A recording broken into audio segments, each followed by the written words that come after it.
Welcome to Hotline TV, everybody. I'm John Mercurio. And I'm Amy Walter. Well, we are standing here. Yes, this is not a mirage. This really is Denver. The Pepsi Center behind us.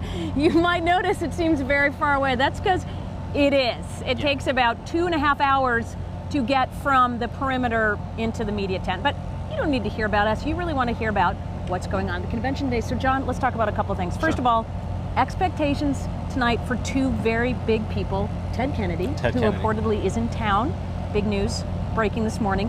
And Michelle Obama. What do they need to do? NBC Ann Curry broke that Ted Kennedy was in town. Presumably, if he's here, he's coming to speak at the convention tonight. He's not just here to attend the convention. An interesting point I think you made earlier today, that he really became a symbol of Democratic division in 1980 at the convention. It led, of course, to Jimmy Carter's defeat. Is he coming this year to unify a party that at this point looks as though one of the biggest problems it faces is the division that currently exists between Hillary Clinton and Barack Obama?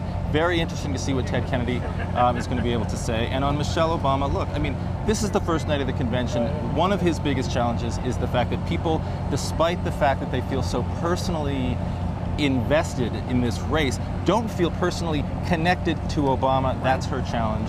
That's what she's got to do tonight. Yeah, I mean, my big question, too, about this whole, there's division in the party. I don't know if it's division as much as it's about Obama, it's not about Hillary Clinton, right? This idea that there are Hillary Clinton supporters that are somehow clinging on because they're upset that she didn't win the nomination or because they like her so much and they dislike Barack Obama. I don't think it's that they dislike him as much as they don't feel like they know him. Yeah. And so that's part of what the Michelle Obama is. And ultimately, no matter what Ted Kennedy says or Michelle Obama, whoever gets up, the Clintons, between now and the election, it still is all about what he does on Thursday. That's true.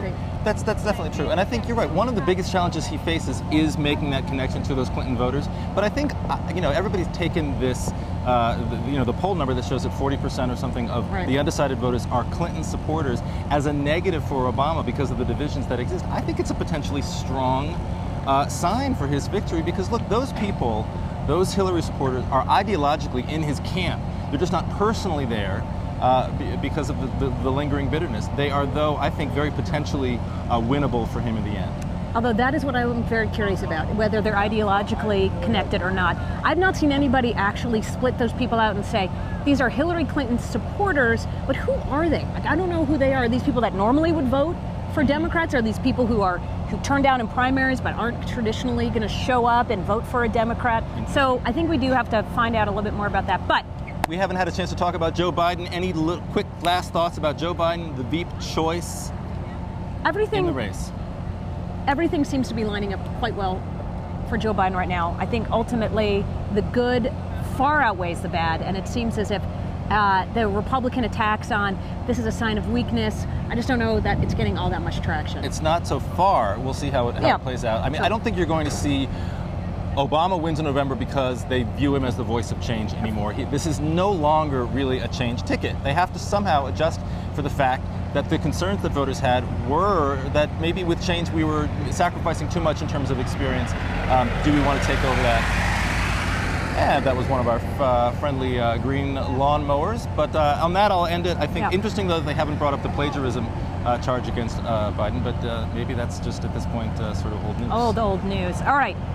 We can't wait to talk to you guys tomorrow, but for now, Pepsi Center. Bye-bye from Pepsi Center. And by the way, one quick last note, Hotline TV here on Hotline TV, we wear our credentials, all right? That's what separates us from all those other fancy cable shows. They pretend they don't need them. They pretend they don't. You need them. You need them. Trust me. And we got them. And I'm saving this, going on my wall. Totally.